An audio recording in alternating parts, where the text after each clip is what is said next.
Olá, vamos falar alguns mitos e verdades do autismo. Autista é agitado? Vamos falar um pouquinho sobre isso aí. Vem com a gente para você entender. Na escola é muito comum, as crianças já com diagnóstico de autismo, muitos professores falam, essa criança atrapalha a escola porque ele é agitado.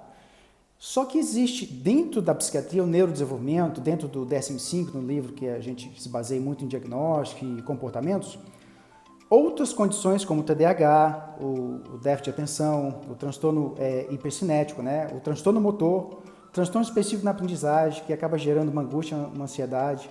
Então são várias condições que pode ter agitação, não só como autismo, certo?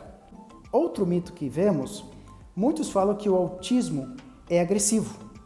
Na verdade, existem classificações de grau, né? De acordo com o DSM-5, o grau leve, moderado e grave, e a tendência é mudar daqui a um tempo na revisão DSM-6, que está para chegar aí, vamos ver como é que vai ser. Por quê? Eu vou explicar um caso que aconteceu com um paciente meu.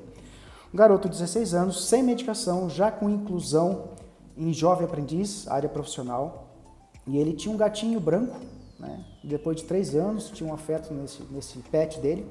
Um dia ele amanheceu e o gatinho estava em frente à porta da casa dele, o portão, morto. Esse garoto entrou em surto, começou a bater cabeça, autoagressão, e ele nunca tinha feito isso. E sempre teve, né, o diagnóstico de autismo desde a infância, muita terapia. A mãe falou, doutor, eu nunca vi isso.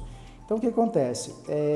Sim, existe a questão da agressividade, só que a gente confunde muito da agressividade para terceiros. Quando é um grau grave, né, a gente vê mais comum que a criança não entende o contexto.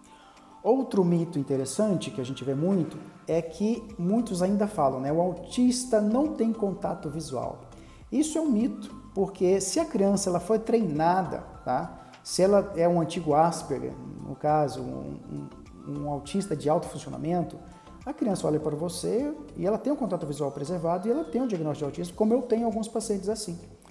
Outro mito que a gente vê muito hoje em dia ainda é que se falam que o autista é gênio. Na verdade, de acordo com o DSM-5, livro de psiquiatria, somente 20, 25%, algumas literaturas falam até 30%, que as crianças que estão no transtorno do espectro autista têm um alto performance, um alto funcionamento. A gente pode classificar hoje ainda no Asperger antigo, né, no autismo, na classificação antiga de alto funcionamento, tá? E na verdade é a minoria, né? Mas a maioria, eles têm um DI adicionado também. Outro mito interessante que a gente vê, ainda se fala muito hoje, eu vejo em consultório, né, infelizmente, que algumas pessoas dizem, a criança autista, ela tem a face sindrômica. O que é isso? Vamos lá. A gente vê na rua, né, ou então em consultório, eu tenho pacientes que têm a condição de síndrome de Down e autismo. O Down, por exemplo, vamos falar de síndrome trissomia cromossomo 21, né, alteração, que é genético.